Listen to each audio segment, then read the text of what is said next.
ni jina ho mani na anem akase ye man ase da emfiri se de be man bi bia ba da obi asomemu efiri se ade ani ani nna no ye hu bi ya na nwini se Techimantia ye bi hu ko tale da se bi nye pia ni atua wo pia ani atua abo kontomfiri o se suman ani nani ya koso ni na ye hu ti bi ho abeti wo se kwai we ye nye kwai we nye bibi ma ye adwuma papa yeah no kura eye ba ko pe ma ye adwuma papa ye kuro no se me na nanom na tu kuro ni din dia ani be frɛ Techimantia avu Dubai yeah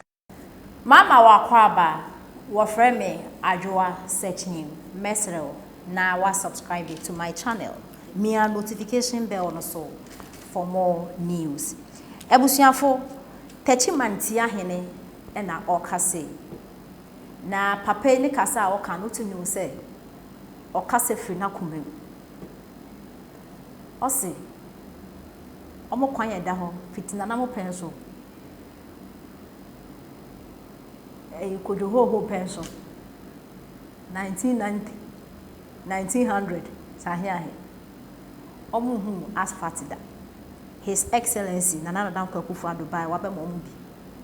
tinane na no dem ohun ye oye no ho also His Excellency de wabe bu amembu ni ye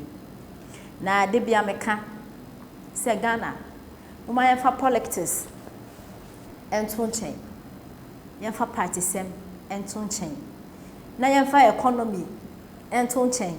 economy de ye de tun chen a enye ye. But I don't think say Ghana sisi mpempe ejinemi eja de Ghana. Yemfa dollar rate enton chen. Obi wo ho ame no ka se ohun dollar da. So de bia dollar ho sem. So ondi dollar mpoda. Dollar na ka se onim na de ban. But obi ate e na oka. Se na ma ka no economy ne de ye de ton chen a enye ye because economy no nso eni ho anka membu eni ho. But send a mass so can economy in shed and ye bad to say the year come. Man be on social media. Some of be bring now to Sunian saying. Adanya Bawumia and $1 in one sana 2024, where Timmy and Minia abano. And I said 2024 said Bawumia to me $1 in Jinawa on Betrabano a day amano. And I'm this I say, okay, fine. Young fan say. Dollar no aje Vice President Dr. Bawumia nsem. What about drones or car say oba or the baba we deliver? What about ambulance? One ambulance, one constituency or the other. What about digitalization? A Vice President car say oba or the baba or the other. Me miti he me nkai da me call bank. Me your transactions na o me phone so. Or health insurance wua otifie na we renew o light sa o tame o phone na o download ECG o app na wato kre na aso nyafe na o light eduma na je 12 o'clock no o so we akọ a vendor bi ho so akọ light ti say the NDC phone e ka no everything digital eno Ghana fo ye refi adan ene nyama pa MPP fo na ye no muntimi nka ho ase na da bia economy enti Ghana fo a mugu ha ma mo wo Ghana ha mo kase economy enti mpa mo che wo ani die mu empenifo mbisa mo nto mampenda da mahama no wo so antika by this time dollar rate no ka ejina 3 cedi asemo but I don't blame them me say politics and omo ye obi an fan 23 me say politics because obi a person ne party eba so because obi wo has ne party eba power onya so mfa so obi wo hono ma e bia ne busuani bi e wa ban mu ne busuani bi e ye pani bi it say NDC ba power obenya ho mfa so nti na all your politics no it is acceptable okay fine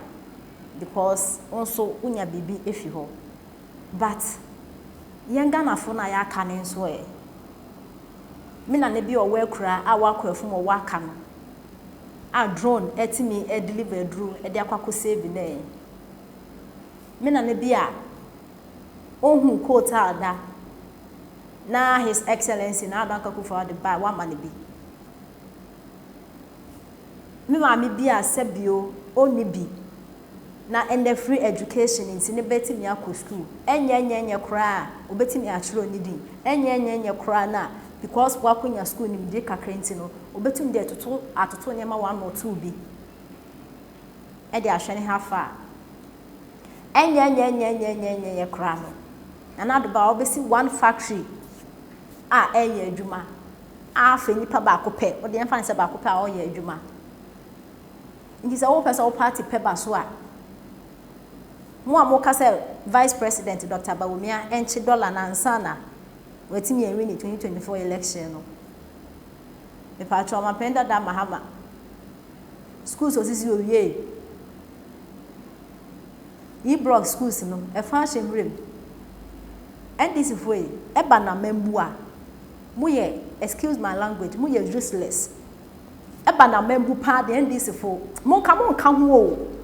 enye Ghana fo na sebio party semedidi entry ma kan this fo so e pa ne se na e ma na mo bebu o man no I am not doing politics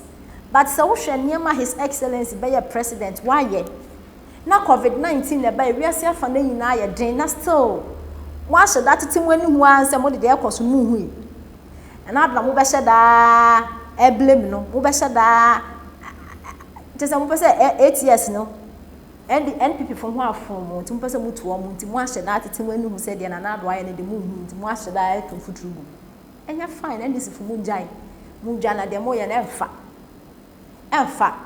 and this for se mo do obi foforo ba na ye hwe na nipa no ye competent obetwa 8 years a ada NPP party so mo so nyom nkwa ye se ye change omo na ye hwe bi nipa no so de his excellency ababa ye on so de idea foforo beba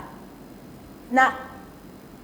susujo wani mi ya na oba the Hene that day from 2012 up to 2016 we know him, we know what he can do nti ndc for ya pamonchaw when am what but ye homework here or Hene 6 constituencies na ewo northeast ni nyina MPP befa se yamfa kra no na larigu Haji Alima elusu yare die yare baba back Savannah yanya die kwan yare yemencheni ye 3 and this infa 4 ni infa 3 but ye we ni baby a population esopa damango the regional capital and sana upper east upper west of friend is saying Dombo influence and look NDC nankasa and the communication strategy I break it down it was slim every say not the na omo very simple ni say oh say akanfo no omo mpemu asem omo campaign no de namna and it was a big propaganda. Oh, say no kwade account party. Omo famu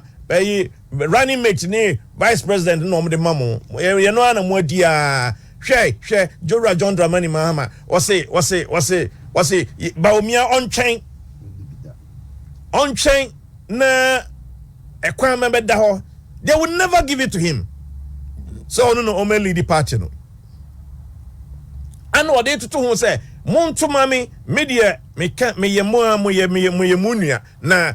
mo Professor Mills free mu no no enena oye